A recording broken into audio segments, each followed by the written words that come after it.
আমি অনেক আদিক খেলা গাইস, যখনই দেখি আপনারা অনেক মজার মজার রান্না করেন তখনই আমার খাইতে মন চায়। এই তো কিছুদিন আগে রিল স্ক্রল করতে করতে আপনাদের মধ্যে কোনো এক আপু এত মজার একটা খাবার রান্না করছে, মানে হচ্ছে গিয়ে কি জানো, মিষ্টি কুমড়া দিয়ে ইলিশ মাছ। তো ওটা দেখার পরে আমার তো মনে হচ্ছিল আমি এক্ষুনি রান্না করে খাই, আর যেই ভাবনা সেই কাজ। এখন তো আমাকে খাইতেই হবে মিষ্টি কুমড়া দিয়ে ইলিশ মাছ। এসে আম্মুকে বলো, আম্মু প্লিজ রান্না করো মিষ্টি কুমড়া দিয়ে ইলিশ মাছ। কারণ আমি বাসায় এসে দেখতেছিলাম আম্মু হচ্ছে কি মিষ্টি কুমড়া কেটে রেখে দিয়েছে, আর আমি বলতেছিলাম যে কি করবা, বলতেছিল ভাজি করবো। তো আমি বললাম যে ভাজি না করে মাথা দিয়ে রান্না করে ফেলো, অনেক ভালো লাগবে। আচ্ছা শুনেন, আপনারা এরকম মজা মজা রান্না করেন কিসের জন্য?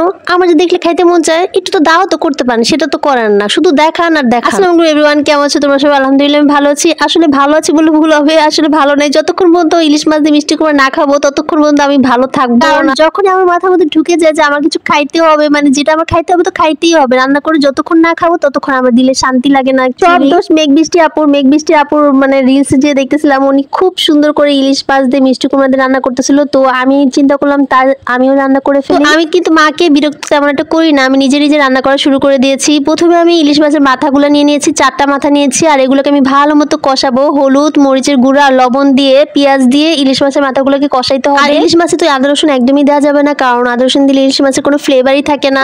একটু রান্না করার পরে তারপর আমি আম্মুকে ডেকে নিয়ে আসলাম যে তুমি বাকিটা রান্না করো। আমি আসলে যখন কোনো কিছু রান্না করতে মন চায় বা খেতে মন চায় আমি নিজে নিজে রান্না করার চেষ্টা করি, কিন্তু আম্মু পাশে থাকলে কি হয় জানেন, মানে আম্মুর হাতে খাবার এত মজা লাগে, আমি তো নিজে রান্না করে এত মজা পাই না। আচ্ছা বলেন তো আম্মুর এত মজা করে রান্না করে কিভাবে? সবসময় অনেক মজা করে রান্না করে, আমি বলবো আমার মা অনেক বেস্ট করে রান্না করে।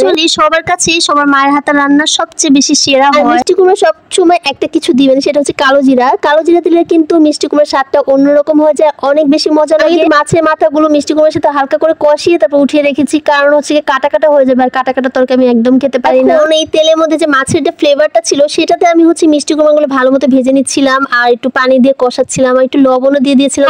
তো আমার সবসময় কম বেশি হয়েই যায়, এটা একটু হালকা একটু চিনি দিলে আরো বেশি মজাদার লাগে। গাইস তোমরা যারা অবশ্যই মিষ্টি কুমড়া রান্না করো তারা অবশ্যই হালকা একটু চিনি দিয়ে রান্না করবে, দেখবে যে অসাধারণ মজা। এই চিনিটা কিন্তু আমি একটু লুকায় লুকায় দেই। আবার হচ্ছে আম্মু আমাকে বলছে যারা হচ্ছে মিষ্টি কুমড়া, যাদের বাতের প্রবলেম থাকে, তারা যদি মিষ্টি কুমড়ার তরকারিটা একটু চিনি দিয়ে রান্না করে তাহলে কিন্তু বাতের প্রবলেম হয় না, এটা নাকি মুরব্বীরা বলে। আমার নানু নাকি আম্মুকে এই কথাই বলতো, সো আম্মু আমাকে আজকে এই কথাই বলেছে, তাই আমি চিন্তা করলাম তো মিষ্টি কুমড়া আমি সবসময় লুকিয়ে লুকিয়ে চিনি দিই, আজকে আম্মু যখন বলতেছে দেখিয়ে দেখিয়ে দিয়ে দিই। মিষ্টি কুমড়া সিদ্ধ হতে কিন্তু মোটেই তেমন একটা টাইম লাগে না, 5 থেকে 6 মিনিট লেগেছে আমার মিষ্টি কুমড়া সিদ্ধ হতে। তারপরে হচ্ছে সিদ্ধ হয়ে গেলে আমি মাথাগুলো সুন্দর করে সাজিয়ে সাজিয়ে দিয়ে দিয়েছি যাতে ভেঙে না। আর এই পর্যায়ে যখন আমি মাথাটা দিলাম তখন হচ্ছে কি আলাদা একটা ফ্লেভার আসতেছিল মিষ্টি কুমড়ার সাথে হচ্ছে ইলিশ মাছের মাথা, উফ কি যে মজা। তো গাইস মিষ্টি কুমড়া দিয়ে কিন্তু ইলিশ মাছের মাথা দিয়ে সেই রকম লাগে, আর যদি আপনার করলা দিয়ে রান্না করেন সেটা আরো বেশি ভালো লাগে। মেজুমার বলতেছিল ও করলা দিয়ে মাথা খাবে, তো আমি ওর পরে হচ্ছে ওর জন্য করলা দিয়ে মাথা রান্না করা হয়েছিল। মিষ্টি কুমড়া ভাজিটা যে করলে তেমন একটা কেউ খেতে চায় না, কিন্তু এইভাবে করে মাথা দিয়ে মানে ইলিশ মাছ দিয়ে যদি কেউ রান্না করে তাহলে তো